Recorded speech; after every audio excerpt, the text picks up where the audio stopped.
तो आज के इस वीडियो लेक्चर में हम डिस्कस करेंगे जो डिजिटल इलेक्ट्रॉनिक्स का पेपर होने वाला है। डिजिटल इलेक्ट्रॉनिक्स का पेपर थर्ड सेमेस्टर इलेक्ट्रॉनिक्स वालों का, इसके कुछ वीवीआई क्वेश्चंस कह लो या आप इम्पोर्टेंट टॉपिक्स कह लो, इसमें हम डिस्कस करेंगे। इससे पहले हम लोग पीसी और ईडीसी का इम्पोर्टेंट क्वेश्चंस बना चुके हैं। तो जिन बच्चों ने भी पेपर दिया या पेपर लिखा होगा वो देखे होंगे कि अराउंड 70 से 80% क्वेश्चन हमारे इम्पोर्टेंट टॉपिक्स या इम्पोर्टेंट क्वेश्चन से ही आए होंगे। तो अब ये नेक्स्ट वीडियो लेक्चर है उसी सीरीज का, तो इसको डिस्कस करना स्टार्ट करते हैं। उससे पहले जो व्यूअर्स हमारे चैनल पर नए हैं, हमारे चैनल को ज़्यादा से ज़्यादा लाइक करें, शेयर करें और अपने फ्रेंड्स के साथ सब्सक्राइब भी कराएं। आप जो हैं हमें टेलीग्राम पे भी फॉलो कर सकते हैं। हैंडल का नाम है पॉलिटेक्निक ज़िंदगी। यहाँ सारे भी प्रीवियस ईयर पेपर जो भी इंफॉर्मेशन रहती है हमारे चैनल से रिलेटेड वो आती है। और आप हमें इंस्टाग्राम पे भी फॉलो कर सकते हैं, हैंडल है पॉलिटेक्निक ज़िंदगी, यही नाम से। तो अब डिस्कस करना स्टार्ट करते हैं। देखिए, जो सबसे पहली यूनिट है वो है आपकी number system and Boolean algebra. तो इसमें सबसे पहले आपको क्या पढ़ना है, तो जितने भी नंबर सिस्टम होते हैं जैसे बाइनरी हो गया, आपका ऑक्टल हो गया, डेसिमल हो गया, हेक्साडेसिमल हो गया। सबसे पहले तो इस नंबर सिस्टम के बारे में पढ़ना है कि जैसे बाइनरी हो गया तो इसमें कितने डिजिट्स आ सकते हैं, 0 1। ऑक्टल में कितने आ सकते हैं, 0 से 7। डेसिमल में कितने सकते हैं, 0 से 9। हेक्साडेसिमल में 0 से f तक। तो ये सारे नंबर सिस्टम के बारे में पहले आपको पढ़ना है। उसके बाद जो सबसे ज़्यादा इम्पोर्टेंट टॉपिक या इम्पोर्टेंट क्वेश्चन आता है इसमें, और जो मैं बोल रहा हूँ एकदम ध्यान से और शांति से सुनते रहिएगा आप लोग, क्योंकि इसी से क्वेश्चन देखने मिलेंगे आपको एग्जाम में। तो सबसे पहले ये आपको आइडेंटिफाई करने कि डिफरेंट नंबर सिस्टम होते हैं, क्योंकि जैसे वो पूछ लेगा आपको, मान लो 7 दे दिया। अब ये किस नंबर सिस्टम में आ सकता है, तो ऑक्टल में भी आ सकता है, डेसिमल में भी आ सकता है, हेक्साडेसिमल में भी आ सकता है। तो ऐसा करके क्वेश्चन पूछ सकता है कि कोई एक नंबर दे सकता है और वो किस नंबर सिस्टम में लाई करेगा आपका। उससे ज़्यादा इंपॉर्टेंट क्वेश्चन या इससे ज़्यादा इंपॉर्टेंट क्वेश्चन जो बनता है आपके एग्जाम में वो ये बनता है कि कन्वर्जन जरूर पढ़ के जाइएगा आप लोग। जैसे बाइनरी से डेसिमल में कन्वर्ट कैसे करते हैं, या डेसिमल से बाइनरी में कैसे करेंगे, बाइनरी से ऑक्टल में कैसे जाएंगे, ऑक्टल से बाइनरी में कैसे जाएंगे, बाइनरी से हेक्साडेसिमल और हेक्साडेसिमल से बाइनरी कैसे जाएंगे, वैसे ही ऑक्टल से हेक्साडेसिमल, हेक्साडेसिमल से ऑक्टल कैसे जाएंगे। तो जो कन्वर्जन होता है नंबर सिस्टम का, ये जरूर देख के जाइएगा आप लोग, क्योंकि इससे एक ना एक क्वेश्चन आ सकता है। और डिजिटल जर्नली आपका न्यूमेरिकल बेस आप इसको नहीं कहोगे, थ्योरी एक्चुअली थोड़ी कम होती है और थोड़े क्वेश्चन टाइप के ज़्यादा आते हैं। थ्योरी भी पूछ सकता है, वो तो एसबीटी के ऊपर है, वो क्वेश्चन को अपना कैसे रख सकता है, बट कुछ कुछ क्वेश्चंस तो वो जरूर बीच में डालेगा इससे रिलेटेड।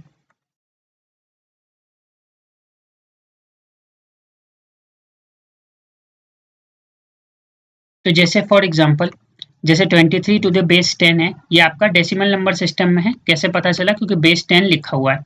अब इसको बाइनरी में कन्वर्ट करना है, तो मैं एक एग्जांपल से समझा देना चाहता हूँ कि कैसे कैसे आएंगे। और एक मैं क्वेश्चन पेपर है डिजिटल इलेक्ट्रॉनिक्स का, वो आप देखोगे तो उसका लिंक मैं या तो आई सेक्शन बटन पे आप क्लिक करके देख सकते हो, या वीडियो के एंड में आपको वो शो हो जाएगा, तो वो जरूर आप देख के जाना, क्योंकि उससे आप जो है इंपॉर्टेंट क्वेश्चंस कर सकते हो। मतलब उस टाइप का एक पेपर आप देख के जाओगे तो थोड़ा अंदाजा आपको लग जाएगा।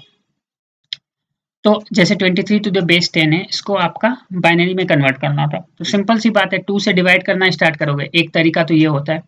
दूसरा तरीका हम क्या कर सकते हैं, देखो 23 है तो ऐसे लिखना चालू करो, 2 के पावर 0, 2 के पावर 1, 2 के पावर 2, 2 के पावर 3, 2 के पावर 4। तो 2 के पावर 0 क्या होता है, 1, 2 के पावर 1 2, 2 के पावर 2 4, 2 के पावर 3 8 और 2 16। अब देखो इसको जोड़ना स्टार्ट करो कि ये 23 कैसे बनेगा। तो देखो 23 कैसे कैसे बन सकता है, 16 अगर हम ले लें, 16 ले लें, 4 ले लें, 2 ले लें और 1 ले लें। ठीक है, देख लो, जोड़ के देख लो, 16 और 4 कितना होता है, 20, 2 22 और 21। तो जो जो नंबर ऐड होकर 23 में बन रहा है उसको 1 1 लिख देना, 1 1 1 1, और जो नहीं बन रहा है उसको 0 लिख देना। तो ये आपका, आप उस 2 वाले मेथड से भी कन्वर्ट कर सकते हो, डिवाइड करके देखना, यही आंसर आएगा। तो एक बेसिकली शॉर्टकट ट्रिक मैंने बताई है आपको, जैसे डेसिमल से बाइनरी कन्वर्ट करने के लिए। तो ये सारी चीज़ें आप कर सकते हो, मतलब इसी टाइप के क्वेश्चन या इससे भी और एडवांस क्वेश्चन भी पूछ सकता है, लेकिन क्वेश्चन आ सकते हैं इस टॉपिक के ऊपर। उसके बाद जो आपको पूछ सकता है, एक डी मॉर्गन्स थ्योरम होती है, वो थोड़ा आप देख के जाइएगा, क्योंकि कभी-कभी क्या करता है, इस डी मॉर्गन्स थ्योरम के बारे में पूछ लेता है, 1 नंबर में भी पूछ सकता है और प्रूफ भी पूछता है कभी-कभार डी मॉर्गन्स थ्योरम का। तो इसको एक बार आप देख के जाइएगा।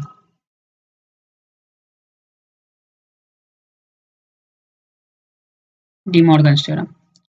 उसके बाद जो मोस्ट इम्पोर्टेंट टॉपिक आता है, वो आता है आपका के मैप। तो के मैप पढ़ने से पहले आपको ये पढ़ना पड़ेगा कि एसओपी और पीओएस एक्सप्रेशंस क्या होते हैं। पीओएस एक्सप्रेशन क्या होते हैं, मतलब सम ऑफ प्रोडक्ट और प्रोडक्ट ऑफ सम एक्सप्रेशन क्या होते हैं, मिन टर्म्स और मैक्स टर्म क्या होते हैं, ठीक है। डोंट केयर कंडीशन क्या होती है। उसके बाद एक के मैप जरूर आपको एक सवाल दिखने को मिल सकता है, और ये के मैप आपको जो प्रिपेयर करना है, 2 वेरिएबल के लिए भी कर लेना है, 3 वेरिएबल के लिए भी कर लेना है और 4 वेरिएबल के लिए भी कर लेना है, क्योंकि इससे न्यूमेरिकल क्वेश्चन आपको पूछे जा सकते हैं के मैप पे। जैसे कोई अब वो मिन टर्म लिख देगा, जैसे 2 3 4 5 ऐसे मिन टर्म लिख दिया और डोंट केयर कंडीशन, तो आप एक के मैप बनाओगे और उसका लॉजिक बनाओगे कि उसका लॉजिक कैसे निकलेगा। तो इस पे मुझे लगता है कि के मैप पे क्वेश्चन वो पूछ सकते हैं, तो इसलिए मैंने इसको इम्पोर्टेंट टॉपिक नोट किया है, ये दिया है। तो ये तो आपका हो गया फर्स्ट यूनिट। सेकेंड यूनिट में आते हैं, तो सेकेंड यूनिट में आप देख सकते हो लॉजिक गेट्स है सेकेंड यूनिट का नाम। और सेकेंड यूनिट में देखो जितने भी गेट्स होते हैं आपका, और and, not, NAND, nor, XOR, XNOR, ठीक है, ये इतने ही गेट्स होते हैं आपके। नैंड और नॉर इसमें यूनिवर्सल गेट्स होते हैं। क्यों यूनिवर्सल होते हैं, क्योंकि नैंड और नॉर का यूज करके हम बाकी सारे गेट बना सकते हैं। मतलब नैंड और नॉर का यूज करके हम और भी बना सकते हैं, एंड भी बना सकते हैं, नॉट भी बना सकते हैं, एक्सॉर, एक्सनॉर सब बना सकते हैं। तो ये जितने भी 6 गेट्स हैं, आई थिंक 1 2 3 4 5 6 7 गेट्स हैं। तो ये जितने भी गेट्स हैं, इसके ट्रूथ टेबल और इसका सिंबल जरूर पढ़ के जाना है, कि मतलब हर का एक ट्रूथ टेबल होता है और उसका एक सिंबल स्ट्रक्चर होता है, तो वो जरूर करके जाना है, क्योंकि ऐसे आपसे एग्जाम में पूछ सकता है कि जैसे नैंड गेट है, नैंड गेट का आप ट्रूथ टेबल बनाओ और इसका सिंबल बनाओ, ठीक है। एक क्वेश्चन, एक टाइप के क्वेश्चन तो ये पूछेगा। सेकंड क्या करता है, मतलब एग्जाम में कैसे क्वेश्चन हो सकता है कि कोई एक डिफरेंट लॉजिक सर्किट बनाएगा, जैसे मान लो एक सिंपल सा स्ट्रक्चर में बना दे रहा हूँ यहाँ समझाने के लिए, कि जैसे ये एक एंड गेट लगाया और एक नॉट गेट लगाया, तो पूछेगा फाइनल आउटपुट यहाँ y क्या आएगा। तो आप देखो a डॉट बी, मतलब क्योंकि ये एंड गेट है तो एंड गेट क्या होता है, 2 को मल्टीप्लाई करता है, तो a डॉट बी। और नॉट गेट क्या है, उसका बार लगा देगा, तो a डॉट बी का होल बार, ये आपका आउटपुट स्ट्रक्चर आएगा। तो एक सिंपल क्वेश्चन मैंने बताया है, लेकिन क्या हो सकता है वो 3 गेट लगा के पूछ ले, 4 गेट लगा के पूछ ले, गेट को चेंज भी कर ले, तो ऐसा डिफरेंट डिफरेंट टाइप के वो क्वेश्चन पूछ सकता है। तो सबसे, तो ये 2 टाइप के क्वेश्चंस ये लोग रख सकता है एग्जाम में आपके।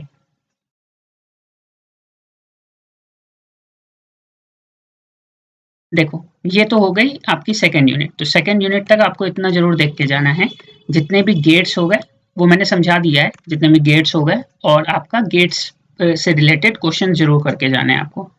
यूनिट थर्ड है आपका कॉम्बिनेशनल लॉजिक सर्किट। तो कॉम्बिनेशनल लॉजिक सर्किट में आप जो है सबसे पहले एक बार जो है बाइनरी, पहले तो ये जान लेना कॉम्बिनेशनल लॉजिक सर्किट होते क्या है, ठीक है।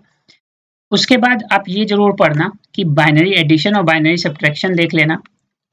बाइनरी एडिशन और बाइनरी सब्ट्रैक्शन क्या होता है, और वंस कॉम्प्लीमेंट टूस कॉम्प्लीमेंट किसी भी नंबर का कैसे निकालते हैं, और वंस कॉम्प्लीमेंट और टूस कॉम्प्लीमेंट से रिलेटेड सब्सट्रैक्शन कैसे करते हैं, क्योंकि ये मुझे लगता है पूछा जा सकता है, इसलिए मैंने ऐड किया है। बाइनरी एडिशन, बाइनरी सब्ट्रैक्शन तो आप पढ़ ही लोगे।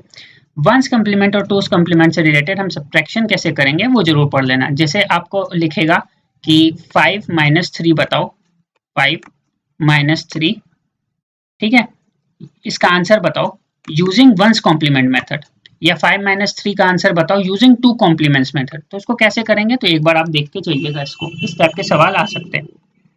उसके बाद जो है हाफ एडर हाफ सब्ट्रैक्टर का ट्रुथ टेबल। ट्रुथ टेबल, क्योंकि आप ट्रुथ टेबल बनाओगे तभी आप सम और कैरी का एक्सप्रेशन बना सकते हो। तो ट्रुथ टेबल मतलब जैसे ए, जैसे हाफ एडर बना रहे हो तो ए माइनस बी, तो जैसे ए को, जैसे आप ट्रुथ टेबल मैं इसको कह रहा हूँ, जैसे ए हो गया, ये बी हो गया, ठीक है। तो यहाँ जैसे 0 0 लिया, 0 1 लिया, 1 0 लिया, 1 1 लिया,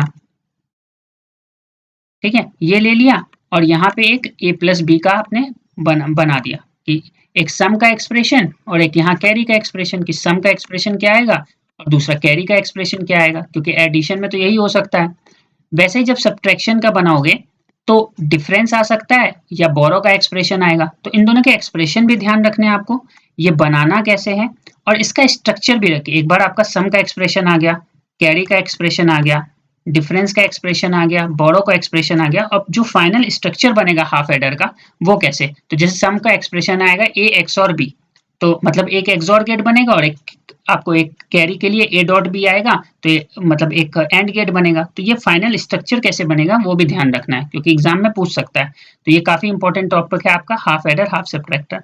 सिमिलरली चीज फुल एडर और सब्ट्रैक्टर के लिए पढ़नी है, उसका ट्रुथ टेबल, उसका सम और कैरी का एक्सप्रेशन, और सब्ट्रैक्टर के लिए भी डिफरेंस और बोरो का एक्सप्रेशन। जनरली एडर ज्यादा सर्किट पूछते हैं, सब्ट्रैक्टर थोड़ा कम पूछते हैं, बट फिर भी आप प्रिपेयर करके चले जाइएगा, ज्यादा कुछ नहीं है। एक बार आपको डिफरेंस लेना आ गया, ये सब्ट्रैक्शन करना आ गया, तो आप खुद वो लॉजिक बना सकते हो।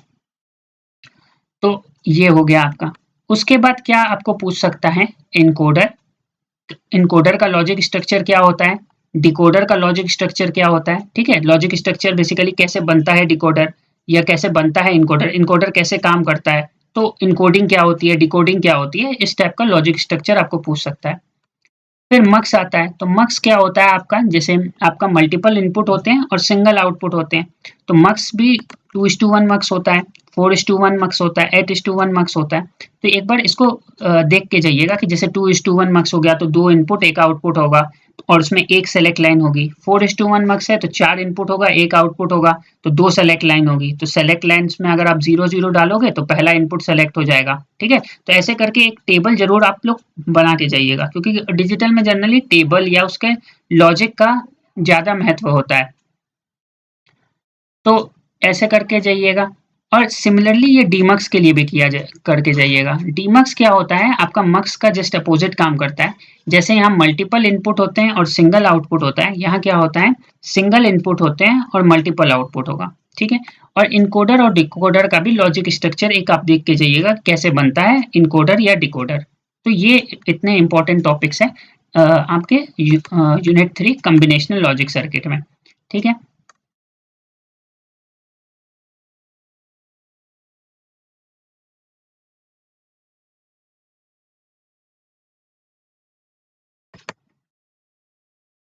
देखिए डिजिटल का थोड़ा जो सिलेबस है थोड़ा वास्ट है, तो डिजिटल का सिलेबस मतलब जो है काफ़ी लंबा सिलेबस बनाया गया है आपका, तो सब टॉपिक को एक बार ध्यान से ज़रूर देख के जाइएगा आप लोग। अब आप देखो सीक्वेंशियल लॉजिक सर्किट में भी सीक्वेंशियल लॉजिक सर्किट में अब हम आते हैं, जो यूनिट आपकी 4 है। तो सीक्वेंशियल लॉजिक सर्किट में 2 होते हैं, एक कॉम्बिनेशनल। तो देखो सीक्वेंशियल लॉजिक सर्किट जब आप पढ़ोगे तो सबसे पहले ये डिफरेंस जरूर पढ़ के जाना आप लोग, कॉम्बिनेशनल लॉजिक सर्किट और सीक्वेंशियल लॉजिक सर्किट में डिफरेंस क्या होता है। 3-4 पॉइंट्स होते हैं कि कॉम्बिनेशनल लॉजिक सर्किट और सीक्वेंशियल लॉजिक सर्किट में क्या डिफरेंस होता है। फिर लैचेस और फ्लिप फ्लॉप में क्या डिफरेंस होता है, ठीक है। और फ्लिप फ्लॉप्स आप जरूर पढ़ के जाना, कौन कौन सा, S R flip flop, JK flip flop, T flip flop और डी फ्लिप फ्लॉप, इसके बारे में इसका जो एक्सप्रेशन आता है फाइनल आउटपुट एक्सप्रेशन वो जरूर आप लोग देख के जाइएगा। तो क्या क्या पढ़ना है, जैसे कॉम्बिनेशनल लॉजिक और सिक्वेंशियल में डिफरेंस क्या क्या होता है, लैचेस और फ्लिप फ्लॉप में डिफरेंस क्या होता है, और कौन कौन से फ्लिप फ्लॉप पढ़ के जाने हैं, एस आर, जेके, टी और डी। उसके बाद जब आप ये पढ़ोगे ना तो एक ये टॉपिक आता ही है, इससे रिलेटेड ही टॉपिक है, लेवल ट्रिगरिंग और एज ट्रिगरिंग में क्या डिफरेंस होता है, कि 2 टाइप की ट्रिगरिंग होती है, एक लेवल और एज। और जो जेके फ्लिप फ्लॉप में क्या होता है, मतलब एक कंडीशन आती है यहाँ पे, रेस अराउंड कंडीशन। तो रेस अराउंड कंडीशन को रिमूव कैसे किया जाता है, तो रेस अराउंड कंडीशन को जनरली हम लोग एज ट्रिगरिंग या एक master slave JK flip flop लेके रिमूव करते हैं। ये कब होती है, जब आप ये पूरी कंडीशन पढ़ लेना, आप वीडियो इतना बड़ा बन नहीं पाएगा, तो आप उसको देख लेना कि रेस अराउंड कंडीशन क्या होता है और उसको रिमूव कैसे करते हैं, ये जनरली पूछा जाता है। नेक्स्ट जो टॉपिक है वो आपका काउंटर है। काउंटर में क्या क्या पूछा जाता है आपको, देखो काउंटर जनरली 2 टाइप के होते हैं, एक सिंक्रोनस काउंटर होता है, एक एसिंक्रोनस, या इसी को रिपल काउंटर भी कहते हैं। सिंक्रोनस काउंटर में जो दो इंपॉर्टेंट काउंटर आते हैं आपके, वो जॉनसन काउंटर और रिंग काउंटर जरूर पढ़ लीजिएगा आप लोग, ठीक है। मतलब जॉनसन काउंटर रिंग काउंटर का स्ट्रक्चर कैसा होता है, कितनी स्टेट्स होती हैं इसमें, कितना आउटपुट क्या होता है, कौन कौन सी स्टेट मिस होती है, एक बार इसका थोड़ा आप अंदाजा रख लीजिएगा।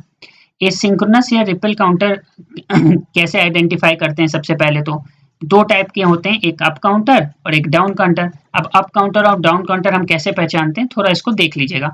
फिर भी इसमें जो इम्पोर्टेंट है वो सिंक्रोनस को थोड़ा ध्यान में रख के जाइएगा। एसिंक्रोनस थोड़ा कम इम्पोर्टेंट है, लेकिन पूछ तो सकता ही है। लेकिन सिंक्रोनस सिंक्रोनस में जॉनसन काउंटर, रिंग काउंटर के बारे में तो जरूर देख के जाइएगा। फिर इसमें एक और इम्पोर्टेंट टॉपिक आता है, आपके 4 रजिस्टर जरूर पूछता है। कौन-कौन सा? Serial in, serial out, 4 bit register है पहली। और ये जरूर देख लीजिएगा रजिस्टर्स होते क्या है, तो इसका स्ट्रक्चर्स और उसमें कितनी क्लॉक साइकिल होती है ये जरूर पढ़ लीजिएगा। जैसे serial in, serial out, serial in parallel out, parallel in serial out, parallel in parallel out. तो ये कुछ इंपॉर्टेंट रजिस्टर्स हैं, एक बार इनको भी आप देख के जाइएगा। देखो डिजिटल में क्या होता है ना कि कोई भी टॉपिक में ये मतलब ऑलमोस्ट हर टॉपिक से क्वेश्चन बन ही सकते हैं। तो अगर किसी का पूरा तैयार हो तो ठीक है, नहीं तो कम से कम 4 यूनिट तो वो देख ही के जाए, क्योंकि 1 यूनिट तो आप और में छोड़ भी सकते हो, क्योंकि ऑप्शंस में आता है तो उसको थोड़ा कम देख सकते हो, उतना आपका इफेक्ट नहीं पड़ेगा, लेकिन एटलीस्ट 4 यूनिट तो वो कर ही के जाए। अब आते हैं आपका यूनिट नंबर 5 मेमोरी डिवाइस पे। मेमोरी डिवाइस, तो मेमोरी डिवाइस कौन-कौन से होते हैं? एक रैम और रोम, ठीक है? रैम में भी कौन-कौन से रैम के बारे में पढ़ना है? जैसे रोम होता है read only memory, RAM random access memory. तो इसमें कितने टाइप के पढ़ने हैं आपको? एसरैम, डीरैम, डीडीआर रैम, जिसमें इंपॉर्टेंट जरूर आप एसरैम और डीरैम रखिएगा। स्टैटिक रैम और डायनामिक रैम क्या-क्या होती है? वैसे रोम में कितने टाइप की रोम होती है? पीआरओएम, ईपीआरओएम, डबल ईपीआरओएम, फ्लैश मेमोरी। तो इनके बारे में थोड़ी बेसिक आइडिया आप रख के जाइएगा, क्योंकि इस पे थ्योरी क्वेश्चन जरूर आ सकता है, ठीक है? और एक जरूर 1 नंबर का क्वेश्चन बनता है कि कौन सी रैम होती है जिसमें पीरियोडिक रिफ्रेशिंग रिक्वायर्ड होती है? तो ध्यान रखिएगा डायनामिक रैम में होती है, क्योंकि बहुत ज़्यादा ये क्वेश्चन पूछा जाता है, इसलिए मैं बता दे रहा हूँ। उसके बाद जो टॉपिक है और इसके बारे में अच्छा खासा आइडिया रख लीजिएगा कि मतलब एक पेज के आपको ऑलमोस्ट लिखना आना चाहिए इन सारे टॉपिक्स के बारे में। फिर डी टू ए कन्वर्टर और ए टू डी कन्वर्टर है। तो D to A converter 2 type के होते हैं, एक वेटेड रजिस्टर और आर टू आर। एटेड ए टू डी कन्वर्टर कौन-कौन से टाइप के होते हैं? SAR, successive approximation register, dual slope, फेच टैप और काउंटर टैप। तो ये 4। तो देखो क्योंकि ये थोड़ी मतलब यूनिट बड़ी है, तो इसमें भी आप थोड़ा मतलब पढ़ के जा सकते हैं इन सबको भी। डी टू ए तो मेरा उम्मीद है कम पूछेगा, देखो पूछ तो सकता ही है वो, लेकिन ए टू डी जरूर आप देख के जाइएगा एक बार। डी टू ए भी पूछ सकता है वेटेड रजिस्टर और आर टू आर में, एक आपको स्ट्रक्चर बना के समझाना होता है, तो उसको भी हल्का सा देख लीजिएगा। लेकिन अगर टाइम कम है तो ए टू डी के बारे में जरूर आप पढ़ लीजिएगा, ए टू डी कन्वर्टर्स के बारे में। तो ये आपके 5 यूनिट से इंपॉर्टेंट टॉपिक्स मैंने डिस्कस कर दिए हैं, इन टॉपिक्स को जरूर देख के जाइए। उसके बाद एक हमने मेंबरशिप भी लॉन्च की है, आप ज्वाइन बटन पे क्लिक करके उसके बारे में पढ़ सकते हैं। इसमें जनरली आपको मतलब जो है जैसे कि इसमें आप पर्क्स देख सकते हो कि क्या-क्या हमने प्रोवाइड किया है। कोई डाउट हो तो आप कमेंट सेक्शन में पूछ सकते हैं। और इसमें जो ये जनरली जो मेंबरशिप है इलेक्ट्रिकल और इलेक्ट्रॉनिक्स ब्रांच के स्टूडेंट्स के लिए है, फॉर ऑल सेमेस्टर। तो आप उसको एक बार जाके चेक कर सकते हो, और कोई डाउट हो तो आप हमें कमेंट सेक्शन में लिख के पूछ भी सकते हो उसके बारे में। बाकी अगर आपको ये वीडियो पसंद है तो ज़्यादा से ज़्यादा लाइक करें, शेयर करें और सब्सक्राइब करें हमारे चैनल को। And thanks for watching our video.